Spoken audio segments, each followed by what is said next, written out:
it's a bunny! It's a bunny! Hello ladies, it's a Thursday, which you might have guessed from the fact that I am the one talking to you. Hunger Games! I got my hair like Katnissy. I could rave about the film, it was really good, but I'm not going to. Instead, I am going to channel my inner English major and talk about the societal implications, specifically society's infatuation with violence and detachment from it. I feel really smart saying that sentence. In case you haven't paid attention to the last several videos, Hunger Games is about a bunch of kids killing each other for the entertainment of a bunch of people who live in this place called the Capitol. I think it came across quite well in the film that the showy aspect of it was exclusively for the citizens of the Capitol, whereas for everyone else living in the districts surrounding the Capitol, it was meant to be a penance. It was more of a reminder of their place on the societal ladder than something to be exalted and enjoyed. The Capitol itself is kind of a reflection of modern civilization, almost to the point where it comes across as satirical, at least that's what I thought. But while reading it or watching it, you can think, the people of the Capitol are sick, they are messed up people, and then with a little bit more reflection you can think, holy crap, we're just like the citizens of the Capitol. We watch violence for entertainment, we pay to see it, it is marketed as a positive aspect of a game, a film, a TV show. And then if you're like me, you just sort of feel really sick.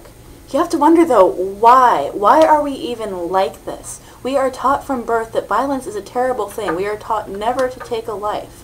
And it doesn't matter what faith you are or what you've been told to believe. Back in school, murderers are framed as villains, more like animals that are never worthy of respect. So why does violence sell? We as a country are safe. We are a safe people as a whole. The amount of people who encounter violence, the likes of which is regularly seen on movies and TV shows, is so small that their objections to seeing it glamorized are lost in the wave of people clamoring for more. So you know what that makes it? It makes it novel. Violence is a novelty. It is not something you encounter in a regular life. I'm talking mostly about America here, if that's not obvious. I am quite obviously an American. America! If I may offer a contrast and trigger warning here for rape. Rape is a very obvious contrast to this, despite the fact that it is a form of violence. The difference with rape is that it is personal and depressingly widespread. If we know someone who has been forced into sex, then we don't want to see it glamorized because we understand the consequences. And with how appallingly common it is, odds are you know someone who has been raped. And if not, you've heard the horror stories about it. You also, however, recognize that it can happen to you. There are laws against it, there is enforcement. However, that seems to bend in this case, and that is more and more obvious the more you read into it. It's not novel.